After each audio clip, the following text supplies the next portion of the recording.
ആദ്യം നമുക്കൊരു പുതിയ എക്സ്പീരിയൻസ് ചെയ്യുന്നിട്ടാ. നമ്മൾ വല്ല അതിന്റെ അടുക്ക് പോയിട്ട് ഫ്ലൈറ്റിലെ ബാത്റൂം ഒന്ന് എക്സ്പീരിയൻസ് ചെയ്യും. എക്സ്പീരിയൻസ് ആണല്ലോ നമ്മളെ മെയിൻ. ഇതൊക്കെ ഇപ്പോഴേ കിട്ടുള്ളൂ. അപ്പൊ എക്സ്പീരിയൻസ് ചെയ്യണം. പിന്നെ ചെറുചാട്ടിയൊരു കാര്യം. ഹലോ ഗൈസ്, അങ്ങനെ 2 മാസത്തെ വിസിറ്റിങ്ങും ഉംറൊക്കെ കഴിഞ്ഞിട്ട് സൗദിയിൽ നിന്ന് നമ്മളെ നാട്ടിൽ പോവാട്ടാ. വാറൊക്കെ ആയതുകൊണ്ട് തന്നെ എങ്ങനെയൊക്കെ കഷ്ടപ്പെട്ടിട്ട് കിട്ടിയിട്ടുള്ള ഒരു ഫ്ലൈറ്റ് ആണ്ടത്. അതും കണക്ഷൻ ഫ്ലൈറ്റ് ആണ്. ഇവിടുന്ന് റിയാദിക്ക് പോയിട്ട് അവിടുന്ന് ബോംബെക്ക് പോയിട്ട് അവിടുന്ന് വേണം നമ്മൾ നാട്ടിൽ പോവാൻ. ഏതായാലും നേരത്തും കാലത്ത് തന്നെ റൂമിൽ നിന്ന് നമ്മൾ നേരെ ദമാം എയർപോർട്ടിലെത്തി. നല്ല തിരക്കുണ്ടായതുകൊണ്ട് തന്നെ ബോർഡിംഗ് പാസ് ഇട്ടാൻ കുറച്ച് നേരം വെക്കി. അങ്ങനെ ബോർഡിംഗ് പാസ് ഇട്ടിട്ട് ഇപ്പൊ നമ്മൾ ഉള്ളിൽ കയറാൻ ആക്കി തന്നിട്ട് ഉപ്പാനോട് സലാം പറഞ്ഞിട്ട് നമ്മൾ നേരെ ഉള്ളിൽ കയറി കുറച്ചധികം നേരെ ഇരുന്നിക്കണം. അങ്ങനെ നമ്മളെ ഫ്ലൈറ്റ് വിളിച്ചു. നമ്മൾ ഉള്ളിൽ കയറാൻ നിൽക്കുമ്പോൾ ഏതൊക്കെ ക്ലബ്ബ് ടീമൊക്കെ അവിടെ ഉണ്ടായിരുന്നിട്ടാ. സൗദി ക്ലബ്ബാണെന്ന് തോന്നുന്നുണ്ട്. ഏതായാലും നമ്മൾ നേരെ ഫ്ലൈറ്റ് കയറാൻ വേണ്ടി വിട്ടു. ഇവിടെ നേരെ റിയാദ് പോകണം. അങ്ങനെ ഫ്ലൈറ്റ് കയറിയിട്ട് നമ്മളെ സീറ്റ് സെറ്റാക്കി. സൗദി എയർലൈൻസ് ആയതുകൊണ്ട് തന്നെ ഫുൾ സെറ്റപ്പ് ചെയ്യുന്നിട്ടാ. അങ്ങനെ ഫ്ലൈറ്റ് എടുത്ത് ലഗേജിൽ സാധനം കൊള്ളാത്തതുകൊണ്ട് തന്നെ ഡ്രസ്സൊക്കെ നമ്മൾ മേത്ത് കുത്തി കയറ്റി കഴിയുന്നു. നല്ല കൊടിച്ച് പട്ടിയോളമായിരുന്നു നമ്മൾ ഉണ്ടായിരുന്നു. പിന്നെ താടി മുടി വെട്ടാത്തതിന് വേറെ നാട്ടിൽ നിന്ന് വെട്ടിയാലേ തൃപ്തി ഇട്ടുള്ളൂ. ഫ്ലൈറ്റ് എടുത്തിട്ട് കുറച്ച് കഴിഞ്ഞപ്പോൾ നമുക്ക് കിഡിലൻ ജ്യൂസ് കിട്ടി. പിന്നെ കോഫിയിലാണെങ്കിൽ തീരെ മധുരമില്ല. മധുരം കൊണ്ടുവരാൻ വേണ്ടി പറഞ്ഞപ്പോൾ കൊണ്ടുവന്നെങ്കിൽ നമ്മൾ ഇട്ടപ്പോഴും മജ്ജ കിട്ടുന്നില്ല. സംഭവം പോലെയാണ് ഞമ്മക്ക് ഒറ്റായിട്ടാണ്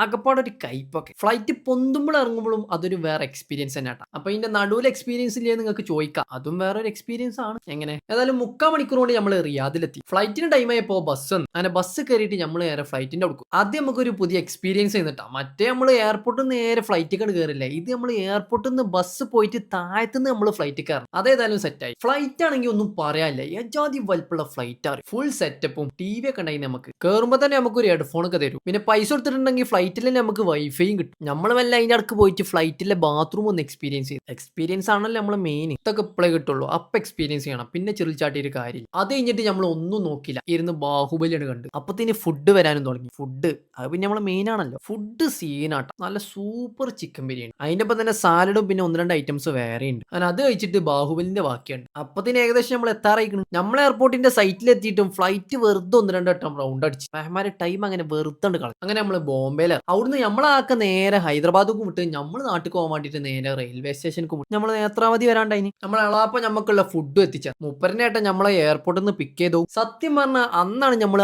ആദ്യമായിട്ട് AC യാത്ര ചെയ്യും. അങ്ങനെ അതും എക്സ്പീരിയൻസ് ചെയ്ത്. എങ്ങനെ അതന്നെ. ഏതായാലും നമ്മൾ റാഹത്തായിട്ട് തന്നെ നാട്ടിൽ എത്തി. അപ്പൊ വീഡിയോ ഇഷ്ടപ്പെട്ടിട്ടുണ്ടെങ്കിൽ ഫോളോ ചെയ്യാൻ മറക്കില്ല. അപ്പൊ ബൈ.